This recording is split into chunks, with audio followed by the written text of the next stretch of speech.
سڵاو ڕێزانە کاتتان باش بەرنامەی ڕووماڵی هەفتەتان پێشکەش دەکەم. یەک ڕێزی و یەکدەنگی نێوان لایەنە سیاسەکان لە هەرێمی کوردستان هەمیشە لە ڕابردوودا بەشێکی گرنگی وتاری حیزبە سیاسەکان بووە، بەڵام ئەوەی لە ئەمری واقع و پەیوەندی نێوان لایەنە سیاسەکان گوزەراوە تا ڕادەیەکی زۆر پێچەوانەی ئەمە بووە. لە هەمووی خراپتر ئەم بابەتی ناوکۆکی و ناڕیزەی کە لە نێوان لایەنە سیاسەکاندا هەیە لە دۆخی ئێستای هەرێمی کوردستان کە قسەکە لەسەر ئێستایە بە جۆرێک لە جۆرەکان تەحویل بوو بۆ بابەتی حکومڕانی و جنگە ئەساسەکان، بە تایبەتی ئەوەی کە لە فۆرمە عامەکەیدا پێدەوتێ بابەتی وەزیفەی گشتی و چەسماندنی حکومێکی ڕەشید، هەر بە ئێعترافی حکومەت خۆی کە لە هەندێک جنگەی ئەساسی کە ویستوێتی چاکسازی بکات کێشە و گرفتی بۆ دروست کراوە. لە کاتێکدا ڕەنگە هیچ کاتێتی ئێستا دۆخی ناوچەکە پێویستی بە یەک ریزی و یەکدەنگی کورد نەبوو بێت. ئەم یەک ریزێ بۆ دروست نابێت، کێشەکە ئەوەندە گەورەیە، گرفتەکە ئەوەندە زەبەلاحەکە لە ئیرادە و توانای حیزبە سیاسەکان بە دەربێت. ڕوویای پارتی دیموکراتی کوردستان لە سەردۆخی ئێستای ناوچەکە و بە تایبەتی تر پەیوەندەکانی نێوان یەکێتی و پارتی دەکەماتەوەرێک و وەڵامی زیاتر لە میوانەکەم بەڕێز کاک عومەر خدر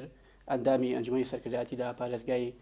سلێمانی. کاک عومەر سپاس بۆ ئەم دەفەتەوە بەخێر بیت. زۆر سپاس بۆ بینێرانتان. دووبارە بەخێر بیت. حەزەکەم سەرەتا دۆخی ئێستای ناوچەکە کەمە پرسیارێک بۆ بەڕێزت، ئەوەی کە ئێستا دەگوزارێت دۆخێکی مولائیمە، یعنی بێگرفتە، دەتوانین بڵین کە هاوڵاتی و حیزبە سیاسەکان هەست بە دڵنیایی دەکەن یاخود نەخێر دۆخێکی تا بڵێ خراپ و دەبێ چارەسەری پەلی بۆ بکرێت. بە ناوی خۆی گەورە سەرەتا با باز لەوە بکەین کە هەموو پرۆسەیەکی سیاسی لە هەر قۆناغێکدا پێویستی بە پێداویستەکانی ئەو قۆناغە هەیە، واتە بەپێی قۆناغە سیاسیەکە پێداویستەکانی قۆناغەکەش دەگۆڕێ. لە قۆناغێکدا لەوانەیە پێویستت بە خەباتێکی مەدەنی پەرلەمانی هەبێ، لە قۆناغیدا پێویستت بە خەباتی چەکداری هەبێ، لەوانەیە لە قۆناغیدا پێویستت بە تەباوی یەک ریزی و بەیەکەوەبوونێکی زیاتر هەبێ لە قۆناغێکی تردا. قۆناغی ئەمڕۆ لە کوردستان و لە ناوچەکە و لە جیهانیش بەگشتی قۆناغێکی زۆر حساسە. حساسیەکەی لەوەیە کە هەموو جیهان لە چاوەڕوانی ئاڵوگۆڕی زۆر گرنگدایە، لە ئاستی ناوچەکەش ئاڵوگۆڕی زۆر گرنگ پێک هاتووە، بە تایبەتی لە کوردستانیش دوای بەڕێوە چوونی پرۆسەی هەڵبژاردننی ڕابردوو لە پەرلەمانی عێراقدا کە نقطەیەکی وەرچەرخانی زۆر گرنگ بوو لە مێژووی عێراق بەگشتی و بۆ کوردستانیش بە تایبەتی کە پێشتر خەڵک یان جەماوەرە ئەو پێشبینی نەدەکرد کە ئەم هەڵبژاردنە بەو شێوەیە کاریگەری هەبێت لەسەر قۆناغی دوای خۆی. ئەم هەڵبژاردنە نقطەی وەرچەرخانەکەی لەوەی دابوو کە هەموو ئەو تیارە نیشتیمانیانە لە کوردستانیش یا بڵین لە هەرێمیش و لە بەغداش هەموو ئەو تیارە نیشتیمانی نەتەوەیانە توانیان دەنگی باش بەدەست بێنن، سەرکەوتنی باش بەدەست بێنن و توانیان سەرکەوتنی گەورە تۆمار بکەن، و هەموو ئەو تیارانەی کە لە دەرەوە ئاراستە دەکرانیان بەدیوێکی دیکا بڵین ئاراستەیەکی نیشتیمانی ناوخۆییان نەبوو کە گرێدراوی ئێرە مشکستی زۆر گەورە و چاوەڕوان نەکراویان بەدەستێنە کە دەتوانین بڵین لە مێژوو هیچ هەڵبژاردنێکدا نەتوانراوە ئەو ئاڵگۆڕە ببینرێ. کەواتە کاک عومەر گۆڕینم هاوکێشە سیاسیە، یعنی بە باش بۆ پرۆسەی سیاسی لە داهاتوی عێراقدا دەشکێتەوە خۆ تا 5 مانگە یعنی هەڵبژاردننی پێشوەختە لە عێراقدا ئەنجامدرا، بەڵام تا ئێستا هیچ وادە و ئەنجامێک نییە بۆ پێکهێنانی حکوومەتە. خاڵە جەوهەریە باشەکە لەکوێدایە؟ باشەکەی لەوەیدایە کە بۆ خۆت دەزانی هەموو ئاڵگۆڕێک بە ئاسانی ڕوونادات، هەموو لەدایکبوونێکی تازە، هەموو ئاڵگۆڕێکی تازە پێویستی بە خەبات و ماندووبوون تێکۆشانێکی زۆر گرنگکەیە، بە تایبەتی ئاڵگۆڕ لە قۆناغێکەوە بۆ قۆناغێکی دیکە کە ئەم قۆناغی ئێستا ئاڵگۆڕە گرنگەکەی لەوەیدایە کە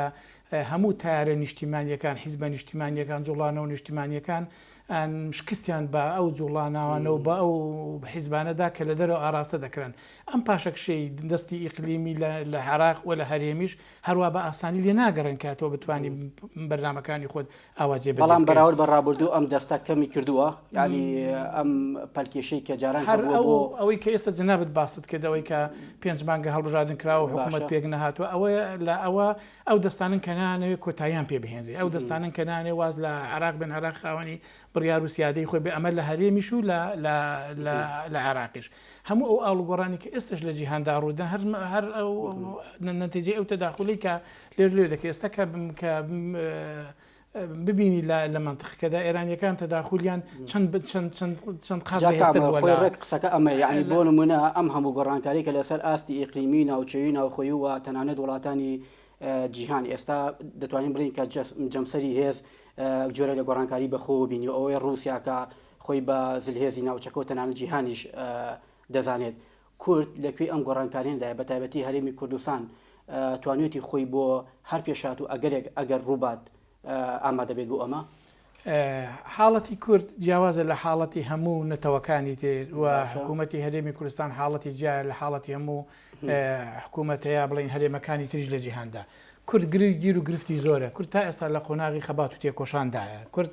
کێشەی بە پێچوانەی هەموو خەڵکەکە هەموو نەتەوەکانی دیکە هەموو گەلاین تر کورد کێشەی نیشتیمانی هەیە تا ئێستا بەشێک لە نیشتیمانەکەمان لەژێر دەسەڵاتی حکوومەتی هەرێمی کوردستاندانیەکە لە پێی دەستور یاسا بە ناوچە کوردستانیەکانی دەرەوەی ئیدارەی هەرێم ناوزەند دەکرێن کورد تا ئێستا کێشەی نەتەوەی هەیە کە ئێمە لە عراقدا دەمانەوێت کێشەی نەتەوەیمان هەلکەین نە بە ژماری ئەندامی پەرلەمان و نە بە ژمارەی دانیشتوان حسابمان لەگەڵ بکرێ ئێمە وەکو نەتەوە حسابمان لەگەڵ بکرێت چونکە ئەم تەعاملکردنە لەسەر ئەساسی ژمارە ئێستا لە جیهاندا باوی نەماوە ئەگە بە ژمارەی ئەندامی پەرلەمان و بە ژمارەی دانیشتوان تەعامل لەگەڵ گەلەکان تەعامل لەگەڵکەن دەبێت چین حساب لەگەڵ کەس نەکە ژماری سێ هەندێک ژماری دانیشتوانی ئەمریکا هندستان دەبێت تەعامل لەگەڵ کەس نەکە ژماری دانیشتوانی پێ هەندێک دانیشتوانی رووسایە ئەمە دوو یەکی ئێمە کێشەی نیشتیمانمان هەیە کێشەی نەتەوە ئەنج کێشەی مافیشمان هەیە ئێمە تا ئێستا نەمانتوانیوە هەموو مافەکانی خۆمان لە دەوڵەتی مرکزی لە بەغدا بەدەست بێنین کە تاکو ئێستا پێی دەستور ئێمە لەگەڵ عراق بەیەکەوەین و لەگەڵ گەلی عراق هەمومان بەیەکەوە حکوومەتی فیدرالیمان پێکێنەوە بۆیە ئێمە کێشەی نیشتیمانمان هەیە کێشەی نەتەوەمان هەیە و کێشەی مافیشمان هەیە ئێمە لە هەموو کە زیاتر ئێستا پێویستمان بە یەکەوە بوون بە یەکڕیزی بە تەبایی بە خۆ ئامادەکردن بۆی بتوانین لە هەموو ئاڵوگۆڕێکی کە ناوچەکە و لە جیهاندا بێت ئێمە بتوانین بە سوودی گەلی کورد بە سوودی حکوومەتی هەرێم بە سوودی دانیشتوانی هەرێم بتوانین ئەم پرسیارەکە دووبارەکەمەوە ئەم ئامادەکاریە ئەم یەکڕیزێ ئەم هەوڵە دەستە جەمعی هەیە بۆ مامەڵەکردن لەگەڵ ئەم ڕووداوانی کە ئێستا و لە داهاتوە ڕوودەدەن بەداخەوە نییە بەداخەوە تاکو ئێستا بەداخەوە تا ئێستا گرفتەکە زۆرن بەدیدی من باشە بەدیدی من تا ئێستا گرفتەکە لە تەقبول نەکردنی پرۆسی دموکراسیە لە کوردستان و لە عێراقیش هەتا ئێستا عقلیەتی گەشەکردنی دموکراسی عقلیەتی قبولکردنی نەتیجەی انتخابات عقلیەتی قبولکردنی نەتیجەی هەڵبژاردن و پرۆسە سیاسیەکە خەڵک هەیە قبولی ناکە هەتا ئێستا خەڵک هەیە پێی وایە کە دەبێ بەپێی ئیتفاقیاتی سیاسی لەگەڵی ڕێکەکەی تا ئێستا پێی وایە کە دەبێ نەتیجە انتخابات ئەو 10 کورسی بێنی هەر حەمەداغایە 2 کورسی بێنی هەر حەمەداغایە کە ئەمە لە هیچ شوێنێکی قاموسی سیاسی دنیا جێگیان نابێتەوە هەنی هەتا ئەگەر ڕێکەوتنێکی شێ لەگەڵ جەناب ڕێکەوتنێکی سیاسیم هەیە ڕێکەوتنە سیاسەکە بۆ ئەوە نییە کە تۆ 2 کورسی هەبێ من هەر بە هەمان چاوسەید کە 100 کورسی هەبێت کە بە هەمان چاوسەید بکەم ڕێکەوتنەکە بۆ ئەوەیە بۆی ئەمنیەتی ناوخۆمان نیشتیمانی خۆمان خاڵە استراتیژیەکانی قومیەتی خۆمان بپارێزی ڕێکەوتنەکە بۆ ئەوە نییە کە کەس دەستبەرداری پێگەی دەسەڵاتی خۆی نەبێت ئەگەرانی بەرامبەر ئەمە قبوڵە بەعرضی جناب بکەم یعنی گرفتەکە لێرە لە گرفتی ناخۆی هەرێم قبول نەکردی نەتیجەی انتخاباتە ئەمە لە کوردستانیش وایە و لە بەغداش وایە لە بەغدا جناب دەزانی ئەوانەی کە لە دەسەڵات بوون وەکو لیستەکەی حەیدەر عەبادی 2 کورسی هێناوە کەچی هێشتا هەر پێی وایە کە ئەو دەبێت لە چوارچێوەی اتفاقیەتی سیاسی کە پێشتر هەبە بە هەمان گوڕ و تواناوە بێتەوە مەیدان لەناو خۆماندا حیزبەکانی کوردستان هەیە هەر کورسی بەدەستنایە ڕێژەی دەنگدانەکەی زۆر کەمی کردووە ئێستا پێی وایە هەر بە هەمان ئەوەی حەجمی جاران دەبێت حەجمی جاران تەعاملی لەگەڵ بێت کەوانی جا ئەگەر هەروابێ ئەی هەڵبژاردن و پرۆسی سیاسی چ ئەهمیتێکی گرنگێکی دەبێنی بۆیە ئێستا ئێمە پێویستمان بە ئەوەیە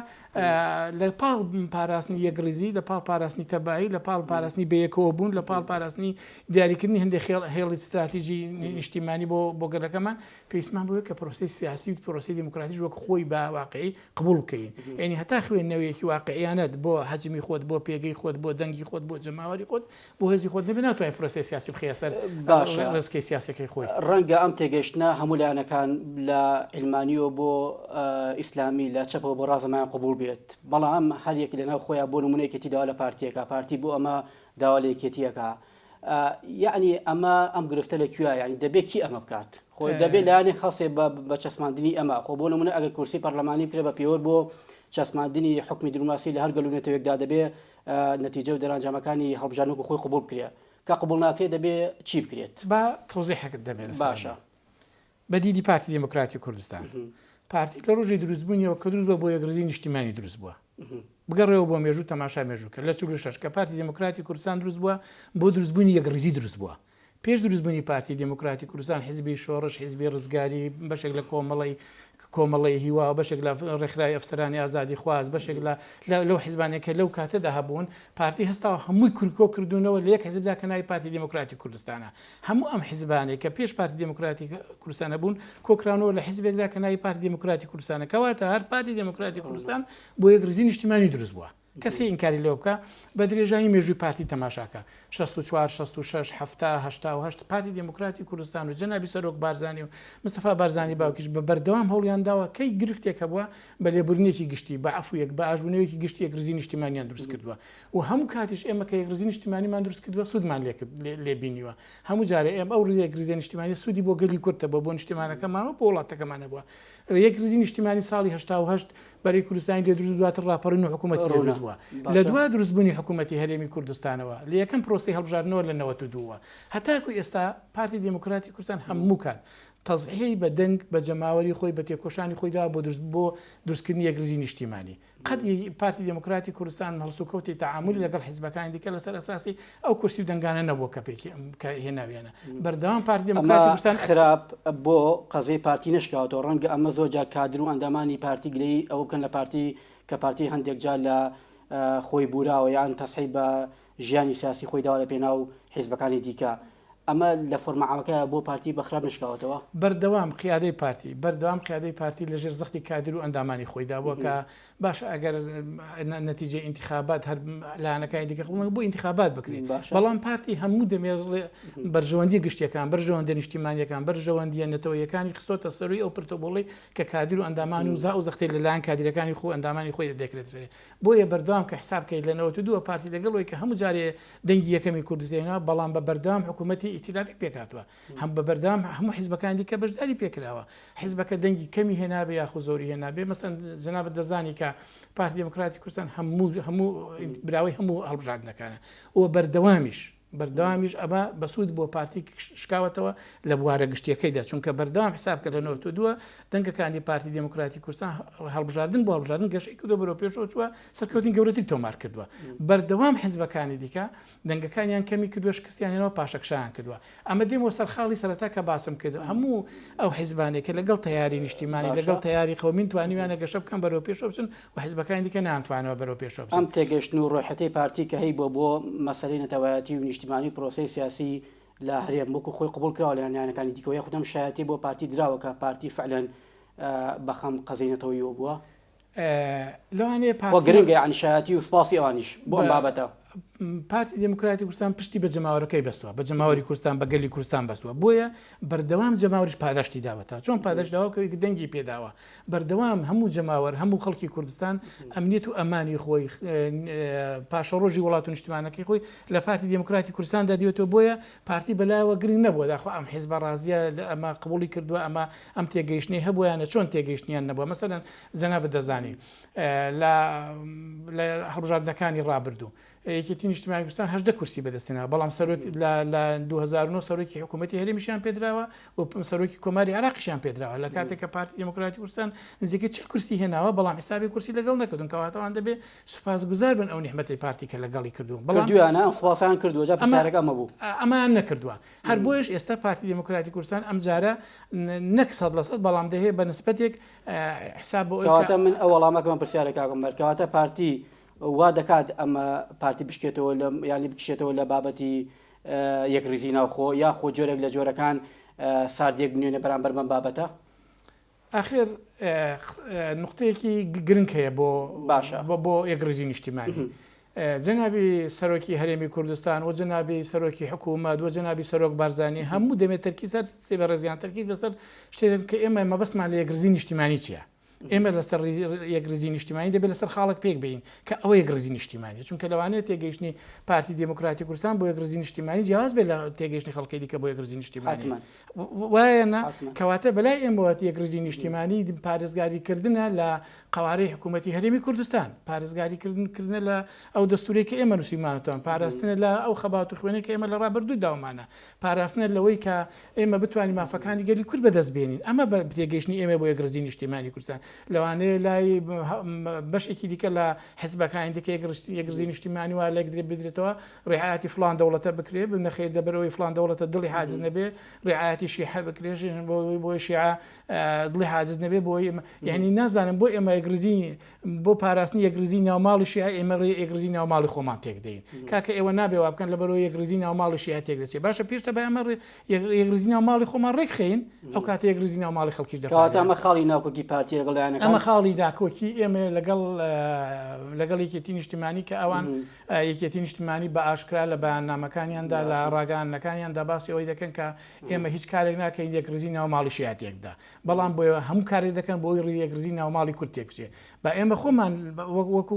باسم کرد کە قیادەی پارتی سوورە لەسەرەوەی کە ئێمە دەبێت تایتڵێکمان هەبێ عنوانێکمان هەبێ کە ئەوە یەکگرزی نیشتیمانی پارتی تاکوێ ئامادەیە لەگەڵم یەکگرزی بێ بۆ نمونە زۆر جا چاوەکان لەسەر ئەوەیە کە دەبێ ئەوە پارتیە کە حیزبی حکومڕانی هەرێمە دەبێ ئەو دەست پێشخەر بێ بۆ کۆکردنەوەی لایەنەکان و بابەتی یەکگرزی نیشتیمانی پارتی چۆن لەم بابەتە دەڕوانیەوە دەبێت چی بکە پارتی بەردەوام وەفدەکانی سەرۆکی هەرێم بەردەوام وەفدەکانی حکوومەتی هەرێمی کوردستان بەردەوام وەفدەکانی قیادەی پارتی دموکراتی کوردستان لەلای هەموو حیزبەکان بوون بەردەوام ئێمە سەردەرمان کردوون بەردەوام ئێمە چون پێمان گوتون کاکوەرن با یەکگرزی نیشتیمانی بکەین بۆی ئەمە بارکی خۆمان دەزانینەوە نییە چونکە وەکو عەرزی نافتم کرد بەلای ئێمەوە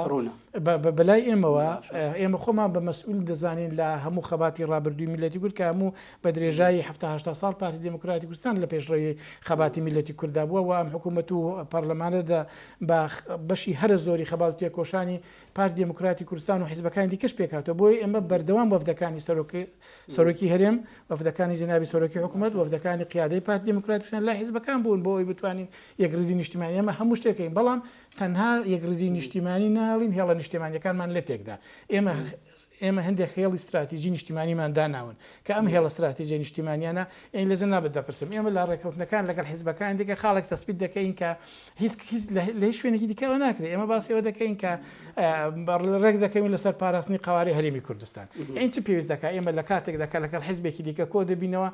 دیدار گومانمان هەیە ترسمان هەیە دڵدۆنگێک هەیە لەوەی چ پێویست دەکات ئێمە لەگەڵ حیزبێکی دیکە کۆ بینەوە بەڵام لە یەکێک لە خاڵەکانمانەوە بکە بەڵام پارێزگاری لە قواری هەرێمی کوردستان خۆ ئەگەر سەیری بە نامە و گوتاری حیزبە سیاسەکان بکەی خۆمیان یعنی بابەتی پاراستنی قوارەی هەرێم و دەستور و ئیلتیزامکردن بە پرۆسی دیموکراسی هەمیشە عنی پانتایەکی بێشماری داگیر کردووە ئەوەی کە پارتی دەیڵێ بە جۆرەکان هەمان یعنی هەماشی عادوباراکەنەوە یعنی بۆ ناگەنە سیغەیەکی هاوبەش بۆ ناگەنە پرۆژێکی هەمەلانی هاوبەش بۆ ئەوەی کە کورد خاوەن یەک گوتاری نیشتیمانی بێ بەتایبەتی لەو پرسانەی کە دێتە پێشەوە خاڵک هەیە دەمەوێت بۆ دڕم بکەمەوە ئەوەی کە هەموو حیزبەکان باسی دروشمی نیشتیمانی دەکەن هەموو حیزبەکان باسی یەکگرزی و تەبایی و بەیەکەوە بوون دەکەن باشە تۆ لەو سلێمانە نازانی حیزب هەیە چەند ئێلامێکی بەهێز و چەند شقامی جوڵاندۆ چەند دروشمی گەورە بریقەداری بەڵام نەیتوانێت یەک کورسی بەدەستبێنێ ئەوە دیارە جەماوەڕ تێدەگا کە کێ لەگەڵ پرۆسە نیشتیمانیەکە کێ لەگەڵ یەکگرزیەکەیە خۆ لە خۆیەوە لە خۆی نییە کە نەیتوانیوە سەرکەوتن بەدەستبێنێ ئەی حیزبی تر نییە 200 هزار دەنگ دابەزیوە و نەیتوانیوە دەنگەکانی پێشخۆی بێنێتەوە کەواتە ئێمە گومانمان لەوەی نیە ئێستا ئەم جەماوەری کوردستانە ئەم گەلی کوردستانە ئەم میلەتە نییە کە جاران بە دروشم هەڵبخەڵەتێ ئێستا خۆی لە ئەرز واقع تێدەگا دوو ئەوەی کە ئێمە چۆن بتوانین هەمومان بەیەکەوە بین باشە گرفتەکە لەکوێیە کە ئێمە هەمومان داوای یەکگرزی نیشتیمانی و داوای بەیەکەوە بوون داوای ئاشتی و تەبایی دەکەین بەڵام ناگەینە نەتیجە ناتوانین بەڕێی من دوو خاڵ هەیە لێرە کە وا دەکا کە ئێمە نتوانین بەیەکەوە بین بێ نتوانن ئەو حیزبانە یەکێکیان ئێستا پێویستە ڕاست ڕەوان و ڕاشکەوانە گفتوگۆ لەگەڵ ڕاشکەوانە گفتوگۆ لە چونکە ئەمە تا ڕاست و ڕەوان لەگەڵ هەموو ئەو حیزبانێکە لەگەڵیان کۆ دەبینەوە ڕاست و وەکو ئەوە نەخۆشێک بچێتە لای دوور کە ڕاست و ڕەوان پێی نەڵی کوێم دێشە ناتوانێت عیلاجی بۆ بکە ئێستا ئێمە دەبێت ڕاست و ڕەوان قسە لەگەڵێکتر بکەین یەکێکیان تەداخولی دەرەکیە کە ئێرانیەکان دروشمێکیان هەیە کە ئەوان لە ئەم دروشمیان بەرز کرێتەوە کە دەڵێن ئێمە لە ئەفغانستانەوە بۆ لوبنان هەر ئاڵ و گۆڕێک لە ناوچەکە ڕوودا دەبێت بە قازانجی ئێرانیەکان بشکێتەوە هەر چۆنێک بێ ئەمە دروشم و استراتیژی ئێرانیەکانە و و خاڵێکی تر ئەوەیە کە ئەم تەداخولەی ئێرانیەکان لە عێراق وای کردووە کە لەم هەڵبژاردنە کەمتر بێتەوە ئەو هەموو ئەو تیارانێک ئەوان پاڵپشتیان دەکردن ئێستا ناتوانێت سەرکەوتن بەدەستبێن بۆی بتوانن لە حکوومەت و لە دەسەڵات بمێنەوە ئەمە وای کردووە کە تەداخولەکانیان زیاتر بێ. خاڵی دووەم ئەوەیە قبولکردنی پرۆسی دیموکراسیە. ئێستا لە کوردستان و لە عێراق پرۆسی دیموکراسیەوە پێویست قبول ناکرێت چونکە ئەگەر هەر کەسێک پرۆسی دیموکراسی قبول کا بە پێی حەزم و توانە و دەسەڵات و دەنگەکانی خۆی بتوانانی خوێندنەوەی بۆ خۆی بکە داواکاریەکانیش بە قەدرە حەجم و دەسەڵاتەکانی خۆی دەبن. بۆیە داواکردنی هەندێک لە حیزبەکان زیاتر لە دەنگی خۆیان زیاتر لە حەقی خۆیان مەسەن ئەوان دروشمێکیان هەیە کە ئێمە ناوێت بە کورسی حسابمان بۆ بکرێت. ئەی حسابکردن لە سیاستدا چۆنە بە مێژوویە بە شەڕە بە چەکە بە چۆنە کەوات بەم پێوە و تێگەشتنە بێ ئەرکی پارتی لە ئێستا لەرکا دیکە قورسترە و پارتی بۆ ئەمە چی کردو ینی بۆ ئەمە لە دۆخی ئێستا دەبین ینی دووکەوتنەوەیکی زۆر لەناو لایەنە سیاسەکان بە تایبەتی پارتیوەکێتی هەیە ئەمە تاکوێ درێژە دەکێشێت ینی پارتی هیچ بەرنامێکی هەیە بۆ ئەوەی لانی کەم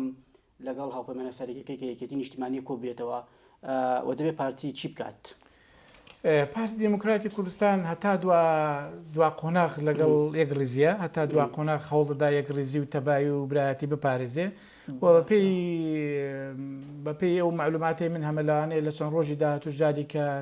گەڕێکی دیکەی کۆبوونەوە و پەیوەندیکردن بە یەکێتی نیشتیمانی کوردستانەوە بکرێ بۆ ئەوەی بتوانین لە دوا قۆناغەکانشدا بتوانیم ئەو تەبای و یەک ریزیە بپارێزین و ئەم کۆبوونەوەیە ئەگەر بکرێ لەسەر چی بابەتەکە بابەتی پۆستی سەر کۆمار دەبێتە تەوەری سەرەکی گفتوگۆکە گرفتەکانی ئێمە لەگەڵ یەکێتی نیشتیمانی پۆستی سەر کۆماردیە گرفت ئەو تێکێک لە تەوەرە سەرەکیەکە بەڵام ئەوەی کە ئەمڕۆ ئەوەی کە زەکراوەتەوە پۆستی سەر کۆمارە ئێمە لە کوردستانیش لە فەرمانڕەوایی کوردستان لە ئیدارەدانی کوردستان لە ئاگالێبوون لە خەڵکەکانی خۆمان لەوەش گرفتمان هەیە چونکە ناکرێت دەبێت تێبینی ئەوە بکەین کە معارەزەبوون لە پرۆسی سیاسیدا ڕێوشوێن و ئوسولی خۆی هەیە لە زۆربەی وڵاتانی دنیا معارەزە بە یاسا ڕێکخراوە یعنی چۆن دەتوانین معارەزەی بەپێی ئەو یاسایە چۆن دەتوانین لە دەسەڵات بی بەپێی ئەو یاسایە نەک ئەوە تۆ لە حکوومەت وەزیر بی لە شەقام معارەزە بێ معارەزەتەنە لەو پەرلەمان دەکرێت پەرلەمان ئیشی معارەزە بوون و چاودێری حکوومەتە نەک لە ناو دام و دەستگاکانی قایم قامێت و محافظ و وەزیر و مدیر عام و سیستەمی دەواییدا بتوانانی معارەزە بێت لە هیچ دنیایەکیدا لە ناو حکوومەتدا حکوومەت محارەزە نییە لە ناو حکوومەتدا حکوومەتداری دەکات ئیدارەی وڵات دەدا معارەزە بوون تایبەتە بە پەرلەمان ئیشی چاودێری و مراقەبەکردن و ڕاستکردنەوەی هەڵۆکەم و کوڕیەکانی حکوومەتە نەک حکوومەت بۆ خۆی وەزیرێک لە حکوومەت بێ قسە بکە بۆیە ئێستا هەر ئەم پرۆسی مانگرتنی ئێستا کە لە سلێمانی هاتۆتە ئاراوە ئێمە معلوماتمان هەیە کەسێک لە حیزبێک مەسئولە مدیری مەکتەبێکە ئەو پێی دەڵێکاکە بایکۆت بکەین کەسێک لە دەوائیرێک مەسئولە لە حیزبێک ئەو بە مۆزەفەکانی دەڵە داوام نەکەین بۆیە گرفتی ئێمە لەگەڵی کەواتە من وا تێگەشتم کاک مەریانی ئەوەی کە لە سلێمانی دەگوزارێ هەدەف و ئامانجەکەوەیە کە گرفت بۆ بابەتی حکومڕانی دروستکرێت بەڵە جا ئێمە وەکو عەرزناتکرد ئێمە کۆبوونەوەکەمان لەگەڵ یەکێتی نیشتیمانی هەر ئەوە نییە کە گرفتەکە هەر سەرۆکی کۆمەر خاڵە ڕیسەکەی دەبێت بەڵام گرفتی ئیدارەدانی و حکوومەت و بەڕێوەبرنیش ئەمەش خاڵێکی دوایە ئەوەی کە بەرامبەر بە جونگەکانی حکومڕانی لە هەرێم دەکرێت لایانی کەم ئەوەی کە یەکێتی نیشتیمانی کوردستان تیا بەرپرسیارەکە جێگیری سەرۆک وەزیران و کۆی موسەسەکانی دیکەیە ئەوەی کە یەکێتی دەیکات بە نەزانیە خود بە مەبەستە بەمەبەستە نا بەمەبەستە ئەوان بۆتان ڕوو بۆتەوە مەبەستەکە چییە؟ بەمەبەستە ئێمە وەفدی وەزاریمان سەرداری کردووە باشە وەفدی وەزاریمان سەردانی یەکێتی نیشتیمانی کوردستانی کردووە و ڕوون و ئاشکرا بە هەواڵانیان لە یەکێتی نیشتیمانی گوتووە ئێمە معلوماتمان هەیە کە ئێوە چۆن لە پشت ئەو بایکۆت و ئەو مانگرتن و ئەو دەوام نەکردن و ئەو شکست پێهێنانی ئیدین دەوائیرە کە ئەمە لە ئەساسدا هەر بەزرت بۆ یەکێتی نیشتیمانی بۆ خۆی دەشکێتەوە چونکە یەکێتی نیشتیمانی کوردستان ئێستا ئەوان خۆیان بە حاکم و حکومانڕان و فەرمانڕەوای سلێمانی دەزانن بۆیە هەر خراپەیەک لە ئیداری سلێمانی یەکێتی لێ بەرپرسە هەر کەم تەرخەمیەک لە خزمەت گوزاری و لەوە ڕاستە حکوومەت و ئیدارە هەیە بەڵام بەداخە واقعەکە وایە کە هەر ئەمە ژوای کردووە کە یەکێتی نیشتیمانی هەموو جار لە دوای جار نەتوانی وەکو پێویست دەنگەکانی خۆی بینتەوە بۆیە ئینسان کە هەڵی کرد باشترینشت ئەوەیە کە بە زووتر بە فریای هەڵەکەی خۆی بکەی بزانانی کە ئەم سیستەمی ئیدارەدانە غەڵەتە ئەم سیستەمی تەعاملکردن لەگەڵ حکوومەت غەڵەتە ئەم سیستەمی تەعاملکردن لەگەڵ پارتی دموکراتی کوردستان غەڵەتە باشتر ئەوەیە کە تۆ بە خۆت بەس پرسیارەکەوەیە بۆ یەکێتی ئەمە بەرامبەر بە پارتی و بەرامبەر بە حکوومەت ئەمە دەکایانی لە پێناو چیدا خۆ دەبێت ئامانجێکە بێ لە پشتەمەوە ئەوە باشترەوەی لە یەکێتی لە خۆیان پرسی داخوا ئەوان بۆچی مەبەستیان چییە لە ئەوە بەڵام پارتی دموکراتی کوردستان دید و بۆچوونی خۆی هەیە. پێتان وایە ینی کەشوهەواکە گونجاوە بۆ کۆبوونەوە یان لە علی کەم ئیرادێکی سیاسی ئەوەندا بەهێزەیەکە یەکێتی و پارتی لەسەر کۆی ئەم کێشانێکە ئێستا لە دۆخی سیاسی و ژانی هاوڵاتی دەگوزارێ بگەنە ئەنجامێکی دڵخۆشکار. بەدیدی پارتی دموکراتی کوردستان هەموو دەمێک کەشوهەوا بۆ کۆبوونەوە گونجاوە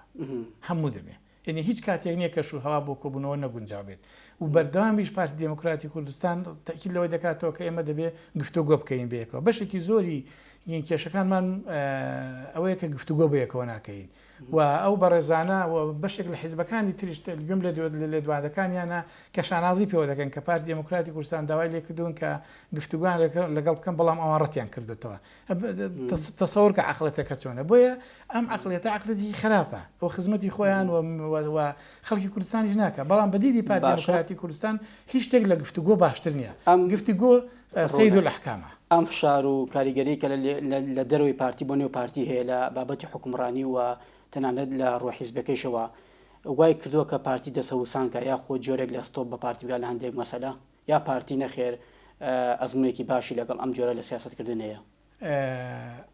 هیچ شتێک ستۆپ بە پارتی ناکە سەرێشە بۆ پارتی دروست دەکا سەرێشەی بۆ دروست دەکا یعنی لە باتی ئەوەی کە پارتی دموکراتی کوردستان بیر لۆی بکاتەوە کە چۆن خزمەتی سلێمانی بکرێ بیر لۆ دەکاتەوە چۆن گرفتەکەی هەل بکات کە ئەوە سەرێشەیە کە ئەوە کاتکوشنا ئەوە کات بە فیڕۆدانە ئەوە لە دەستدانی دەرفەتێکە بۆ خزمەتکردنی خەڵکی سلێمانی حاڵی سلێمانی کە خراپە یان وەکو پێویست خزمەتی نەکراوە وەکەوە لە هەم کە زانی چۆن بەردەوام بایکۆت بەردەوام دواکەوتن لە خوێندن ئامارە وەرگیرێکە لە کاتی بایکۆتەکان و خۆپێشاندانەکاندا چەند حاکم خۆی گواستۆتەوە بۆ هەولێر چەند کۆمپانیا گواستوێتیەوە بۆ ئەوێت چەند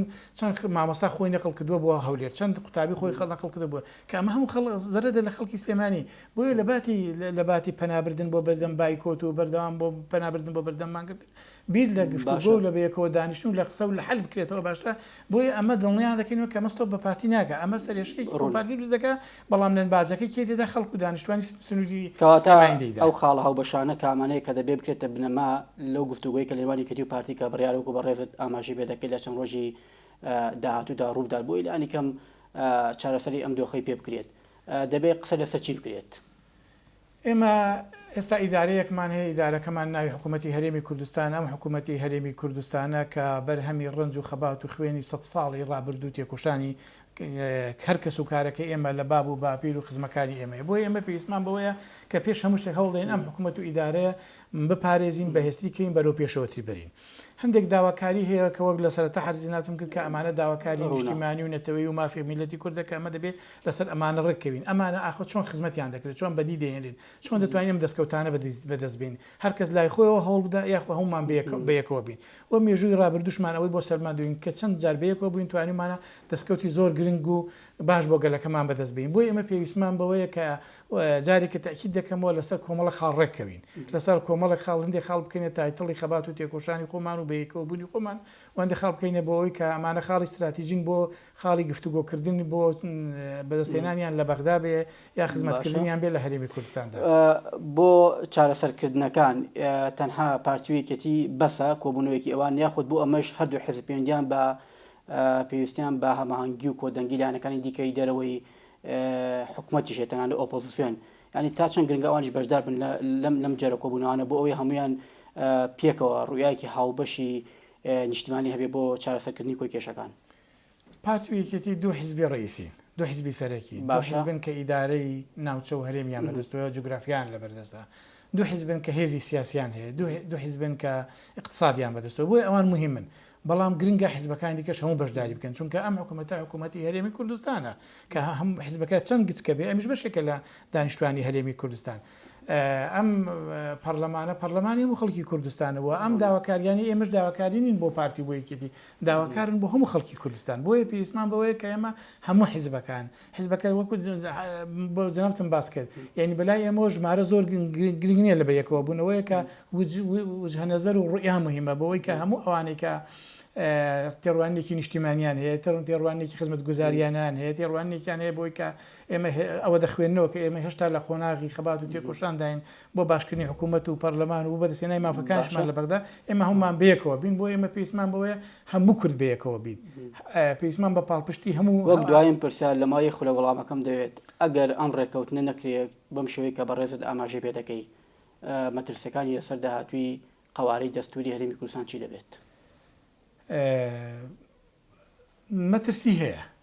مەترسی هەیە بەڵام ئەوە نیە کە ڕێکەوتنەش نەکرێت کۆتایی دنیا بێ دەرفەتێکی دیکە دەبێت جارێک کە دوای ئەوەش هەر پێویستی بەوەیە کە ئێمە دوای ئەو پرۆسەی کە لە بەغداش بەڕێوەدەچی بە سنگێکی فراوانەوە کاک فازڵ میرانی قسەیەکی جوانی کرد تیبران لە یەکێتی نیشتیمانی دەنگیان نەدا بە کاک نێچیروان کە خۆی بژار بۆ سەرۆکی هەرێم دنیاش قەرانە بوو دواترش بەیەکەوە دانیشتنەوە جارێکەش گفتوگومان کردەوە نیشاتنەوە وەکو هیزنەوە ئەم جارش کە دەنگیان نەدا لەمەوە بە ڕوحێتێکی ڕاضی وەری دەگرین و جارێکە بەیەکەوە دانیشت و گفتوگۆ دەکەین. زۆر سپاس بۆ بەڕێز کاک عومەر خدر ئەندامی ئەنجومەنی سەرکردایەتی پارتی دیموکراتی کوردستان لە پارێزگای سلێمانی ڕەوجە سپاس بۆ ئامادەبوونت. زۆر سپاس دووبارە بەخێر بێت. بینەرانی بەڕێز و خۆشەویستە تەوەرێکی دیکە بەرنامێکی دیکە با هیوای تەندروستێکی باش و پابەندبوون بە ڕێنمایە تەندروستەکان هەر شاد بن.